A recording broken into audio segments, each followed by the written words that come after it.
Oh, got one, dude. Oh my gosh, bro. 22 and a quarter.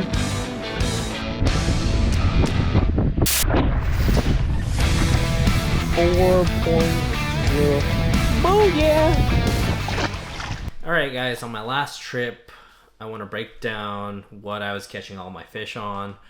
And here in SoCal and Central California, we pretty much reach temperatures at night around 40 degrees. And for your Highland Reservoir that's more higher in the mountains, I'd say those temps are going to be 30 degrees at nighttime. So for SoCal, I think we are in the winter pattern for sure. And I say that because the bigger fish that bit my jig was down deeper. And I think the shallowest I was fishing was 25 to 30 feet, and the deepest I was fishing was 30 to 50 feet. And this is sort of going to be like a breakdown of bait that I was using.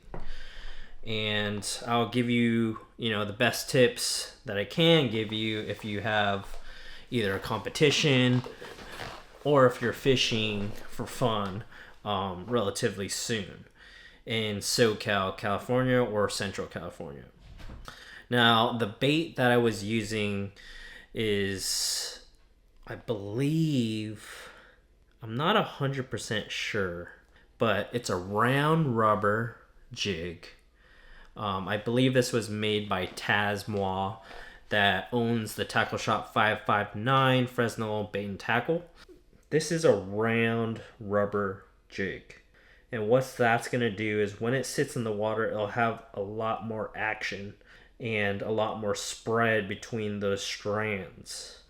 I try to keep it simple as possible. When it's natural, when you get a lot of clarity in your water, I prefer brown and purple all the way from post-spawn to wintertime. When it comes February and March, pre-spawn time, I like to switch to a brown and orange jig, specifically Clear Lake when I'm fishing the Tules. Primarily, if I'm getting 5 to 10 visibility or 5 to 20 feet visibility, I'll be using this purple and brown football jig. And the size that I picked was 1/2 ounce, but I believe you can go 3/4 ounce. And we're specifically talking about wintertime fishing. This jig is deadly, and a lot of those largemouth bass that I was fishing for was in the mud. And it's kind of strange. I was always brought up fishing traditionally rock, and I used to live an hour and a half away from Clear Lake, and I'd make trips over there and always seemed to get bit and by largemouth bass on the rock. And I was trained that way, to tick every single rock, fill every single structure down there. Sometimes I would close my eyes, have my rod about 11 o'clock, and I would just drag it as slow as possible with the rod, reel up my slack, and then just tick every single piece of structure down deep. And I caught a lot of big fish doing that, but most of my bigger fish that I caught ticking rock was primarily summertime when it was night fishing. But when it comes to wintertime, those largemouth really like mud, deep mud, because I was targeting in that range of 25 to 50 feet because the water clarity was so deep. I bet if you look down, you'll probably see your lure somewhere between 5 and 10 feet. So usually I times that from usually 8 to 10 times the water clarity depth. So I'd say anywhere from 25 to 50 feet, depending on your water clarity. Now, if you're in a muddy situation where it's chocolate milk, you might want to push up more shallow, so somewhere between 5 to 10 feet. Now, if it was like 2-foot visibility, maybe 10 to 15 feet would be a general good rule to follow. In terms of trailer, if you want to keep things really stupid simple, this Yamamoto twin tail grub, and I'll link all the baits in the description. Let's see if this will focus. This Yamamoto twin tail grub in green pumpkin. You don't need any other color. Stick with green pumpkin with black flake in it, and you will get bit.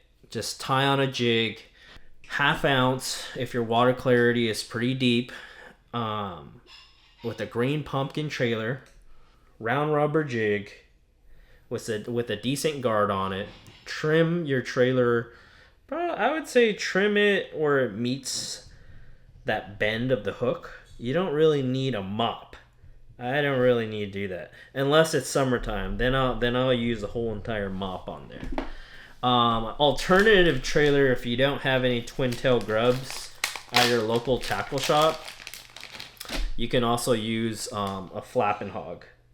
And I used to fish with my buddy Rich, who would go night fishing, and he caught a couple 8s and 9s with this flapping hog. And ever since then, this bait has been really everybody's go-to football jig trailer. But 1/2 ounce, let it hit the bottom, and just slowly drag it or pop it. I like to give a couple pops and then just let it sit. Give it a little pop and then let it sit. Now let me tell you kind of like the things that I'm covering on the water. And disclaimer, I am using live scope to find the structure that I need, and really my mapping as well. So the best thing that worked out for me that day was to stay on the 19 to 20 foot contour, and I would just follow that. Either it was a creek channel, and I was sitting in 20 feet of water on the contour, and then I would cast out downhill the creek channel that drops off like kind of like a ledge. It drops off from 20 feet, slowly tapers down to around 50 feet. And so I would scan the whole entire area. I would point my transducer to the right hand side, and I would follow that contour line 20 feet down. And as soon as I found some sort of life or a brush pile or a rock pile, I would stop and I would scan the area and look for any sort of movement on the bottom. Most of the time, bottom-oriented fish will be largemouth bass, especially at this lake. A lot of the suspending fish at this lake was actually carp. So I immediately eliminated fishing suspended bass, and you'll get a decent mark. So if you have live scope too, and you see a suspended fish, and it's a little bit cloudy, and they're all schooled up, and you cast over them, and it's a fuzzy signature, and immediately when your bait gets close to them, they either ignore it or they run off. Usually it means that it's just a school of carp, especially your fuzzier signatures. So that's why I kind of eliminated the mid-strolling technique. Now, don't get me wrong, it works. And especially works when you have a lot of water clarity down deep. So we'll get to that at the end of the video. But for now, let's talk about how I broke down the lake. So again, I was positioning my kayak in 20 feet of water, aiming my transducer so it was aiming in the direction where either the point, which kind of tapered down to 50 feet, or the ledge would drop from 20 feet to 50 feet. And as soon as I found movement, you can scan that with either your live scope or your 2D. As soon as you find an arch or some sort of dot or flicker from the bottom, I'd stop my boat, position it where I was facing the wind, and I would cast out 100 feet or 80 feet with this football jig and a twin tail grub. I'll wash my lure, get down to either the brush pile or that slow tapering point or ledge, see my bait get down, and I would slowly work it to those flickers. And that's how I would get my bites. Now, a lot of the time when you're fishing around 40 to 50 feet, you're not going to get big signals from those fish. You're just going to get a little small flicker off the bottom. And you just got to, it's a confidence builder. In order to build that confidence, you just have to keep on doing it. Increase your repetition of casting a 1/2 ounce to 3/4 ounce football jig with the 10 twin tail grub. Cast it out there, let it hit bottom, and slowly just work it back to the boat.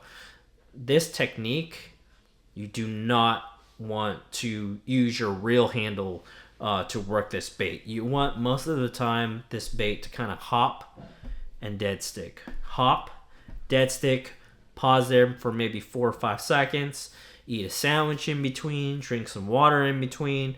I'd say the slower you work this, the more effective it will be during the wintertime. That's one way to kind of find those fish flickering off the bottom, is to follow your contour lines, either following a ledge all the way around the lake, or focus on structure.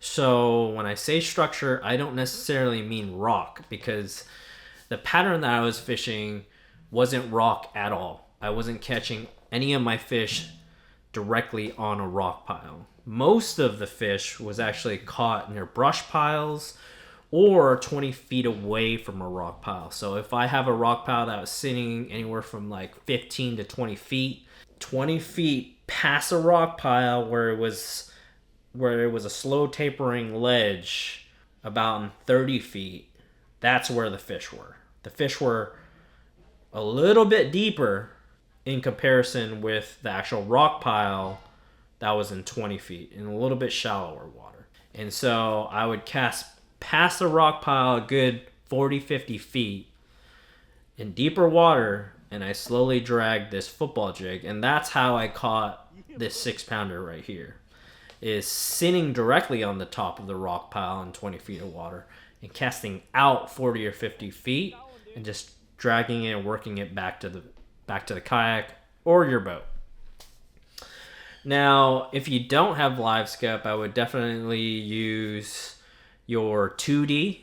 If you're fortunate to have side scan, mega side imaging, or if you have a GT56 Garmin or GT54 Garmin, and you're going up north and the deeper waters to your right, you want to focus on your right hand screen right there. And there will be fish suspended a tad bit off the bottom, but most of your marks will be sitting on the bottom. So what you can do, sit on that contour line, work your way up north if the deeper area is on the right hand side. And as soon as you see kind of like toothpicks that are super bright on the bottom with kind of that casting a small shadow to the right hand side, that will typically be a bass on the bottom. You know, if it's a bright sunny day, it's even better because that shadow will be casted even more, especially when sunrise comes from the east, and it'll directly create a shadow off of that bass on side scan. So just scan it about 100 feet away from your 20-foot contour. As soon as you see a couple shadows, put your kayak or your boat on spot lock, or try to stay in that typical area.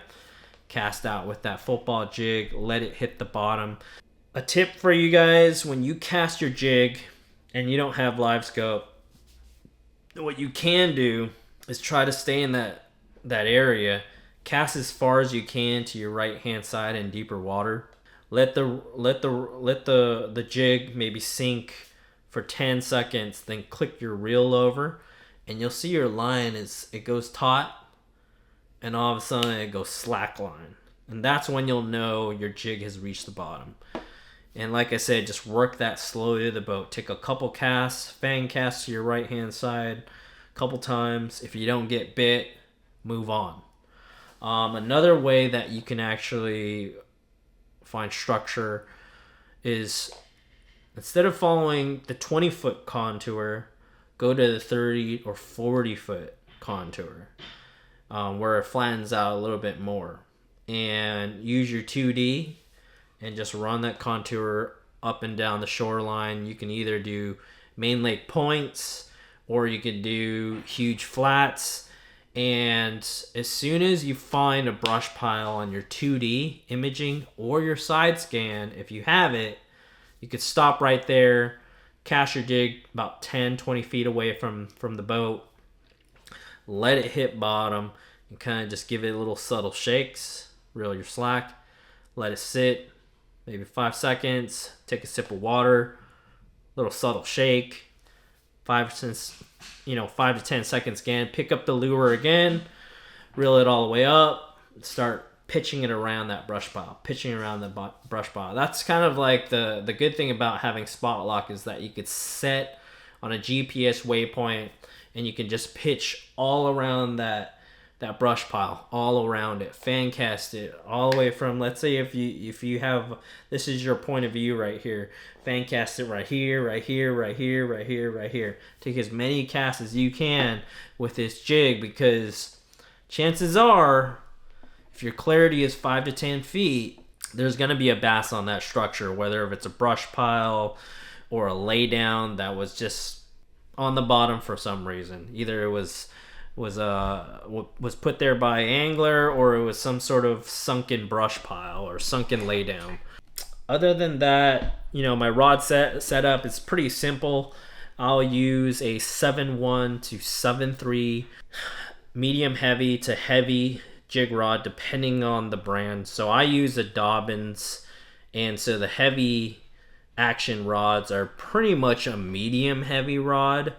And it's a fast action. So when I say fast action, I mean that rod is pretty much super stiff, so that way you can pick up on the subtle bites and feel the structure a lot better.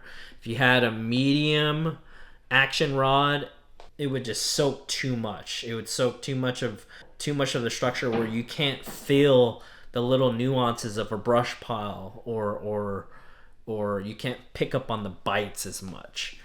So yeah, heavy action, medium heavy to a heavy rod depending on your brand. And again, I believe this is a Tasmoa jig, round rubber.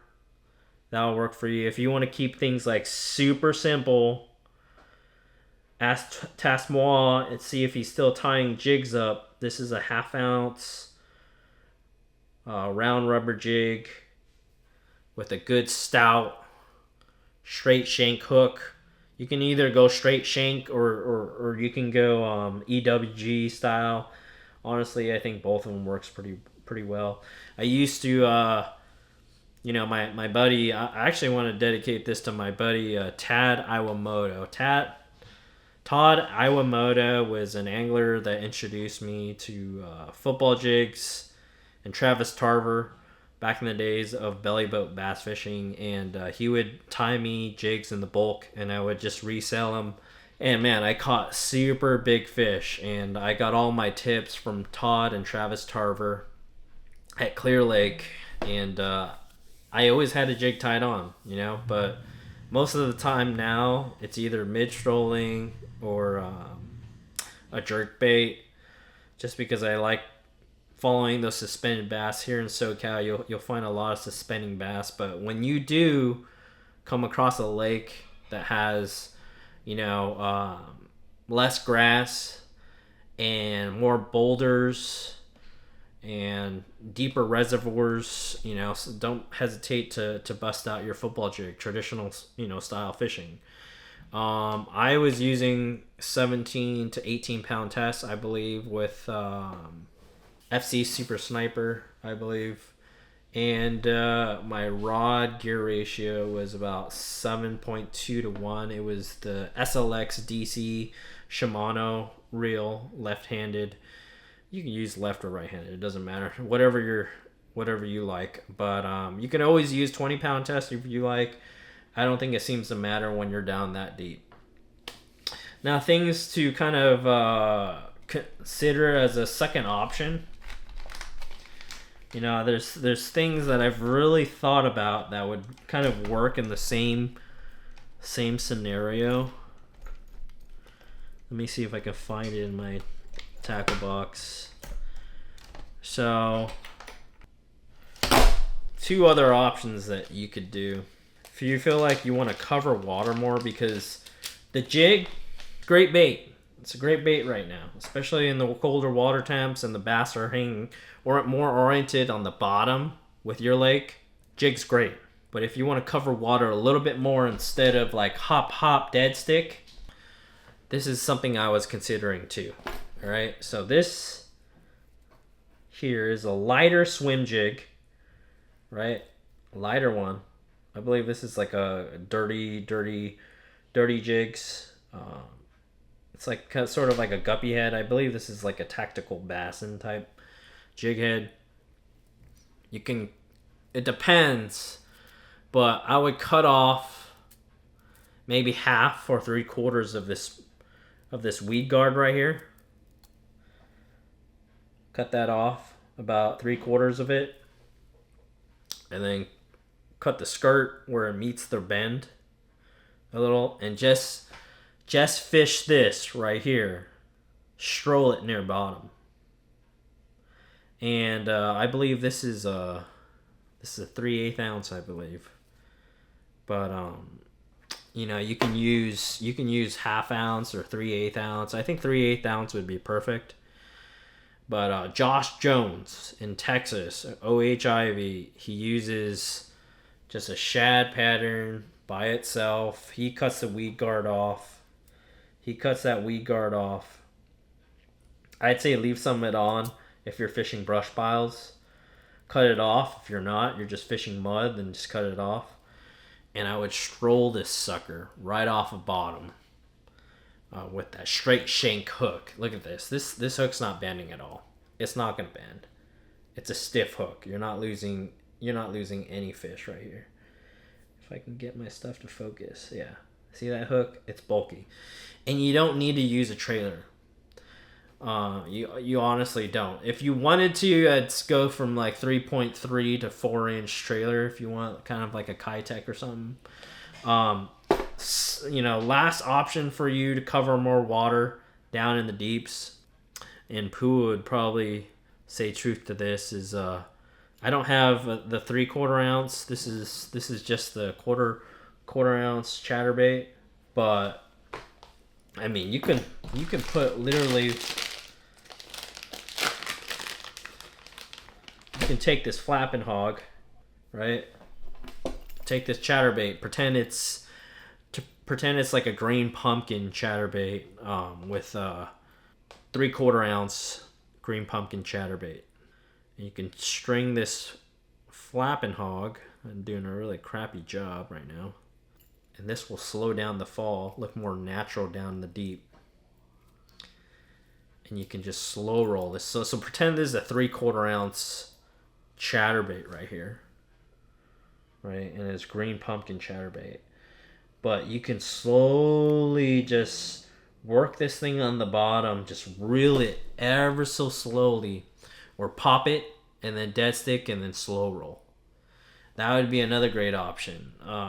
I'd say one more option is a swing head jig. You know, I just watched Fish the Moment on, I think it's Declassified Bass Fishing or something like that. And he recommends a swinging jig head as well to cover more water effectively. You can use like 1 ounce to 3/4 ounce. I wouldn't use anything lighter because generally, you know, these fish are deep during the winter time, especially when the water clarity is gin clear.